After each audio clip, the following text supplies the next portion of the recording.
ശ്രീലങ്കയിൽ കനത്ത നാശം വിതച്ച ഡിറ്റ്വ ചുഴലിക്കാറ്റ് തമിഴ്നാട് തീരത്തോട് അടുക്കുന്നു. തമിഴ്നാട്ടിൽ ശക്തമായ കാറ്റിലും മഴയിലും 3 പേർ മരിച്ചു. ചെന്നൈ അടക്കമുള്ള നഗരങ്ങളിൽ ജാഗ്രതാ നിർദ്ദേശം തുടരുകയാണ്.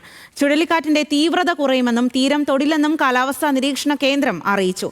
ഏത് സാഹചര്യവും നേരിടാൻ സജ്ജമാണെന്ന് DMK സർക്കാർ വ്യക്തമാക്കി. ആന്ധ്രാതീരത്തും കനത്ത ജാഗ്രതയാണ്.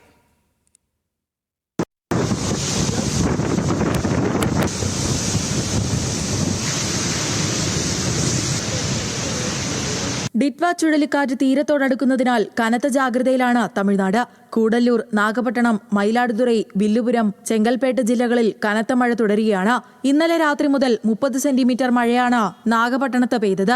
ചെന്നൈ, ട്രിച്ചി, സേലം, കാഞ്ചീപുരം, പുതുക്കോട്ടെ എന്നിവിടങ്ങളിലും അതിതീവ്ര മഴ മുന്നറിയിപ്പ് പ്രഖ്യാപിച്ചു. തൂത്തുക്കുടി, തഞ്ചാവൂർ, മയിലാടുതുറൈ എന്നിവിടങ്ങളിലായി 3 മരണമാണ് റിപ്പോർട്ട് ചെയ്തത്. തൂത്തുക്കുടിയിലും തഞ്ചാവൂരിലും മതിലിടിഞ്ഞു വീണാണ് അപകടം. മയിലാടുതുറയിൽ വൈദ്യുതാഘാതമേറ്റാണ് മരണം സംഭവിച്ചത്. 2 ദിവസമായി തുടരുന്ന മഴയിൽ 20,000 ഹെക്ടറിലധികം ഭൂമി വെള്ളത്തിനടിയിലായി. ഏത് അടിയന്തര സാഹചര്യവും നേരിടാൻ സജ്ജമാണെന്ന് DMK സർക്കാർ അറിയിച്ചു. മുഖ്യമന്ത്രി MK സ്റ്റാലിനും ഉപമുഖ്യമന്ത്രി ഉദയനിധി സ്റ്റാലിനും സ്ഥിതിഗതികൾ നേരിട്ട് വിലയിരുത്തി. സംസ്ഥാനത്താകെ 6000 ദുരിതാശ്വാസ ക്യാമ്പുകൾ തുറന്നു. രക്ഷാപ്രവർത്തനങ്ങൾക്കായി ഗുജറാത്തിൽ നിന്നടക്കമുള്ള NDRF സംഘങ്ങൾ തമിഴ്നാട്ടിലെത്തിയിട്ടുണ്ട്.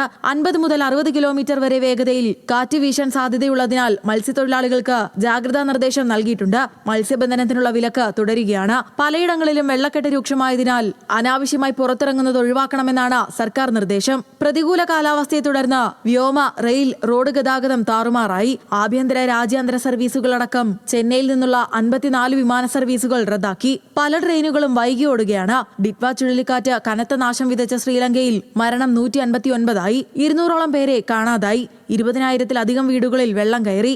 1 ലക്ഷത്തിലധികം പേരാണ് താൽക്കാലിക ദുരിതാശ്വാസ ക്യാമ്പുകളിൽ അഭയം തേടിയിരിക്കുന്നത്. പലയിടങ്ങളിലും തടസ്സപ്പെട്ട വൈദ്യുതി ബന്ധം ഇതുവരെ പുനഃസ്ഥാപിക്കാനായിട്ടില്ല. കൊളംബിയയിൽ കുടുങ്ങിയ 300ഓളം ഇന്ത്യക്കാരെ തിരിച്ചെത്തിക്കാനുള്ള നടപടികൾ ഊർജിതമാക്കിയതായി വിദേശകാര്യമന്ത്രി S ജയശങ്കർ അറിയിച്ചു. രക്ഷാപ്രവർത്തനത്തിനായി ഇന്ത്യയുടെ യുദ്ധക്കപ്പലുകളായ INS വിക്രാന്തും INS ഉദയഗിരിയും ശ്രീലങ്കയിൽ ക്യാമ്പ് ചെയ്യുന്നുണ്ട്. National desk, news Malayalam.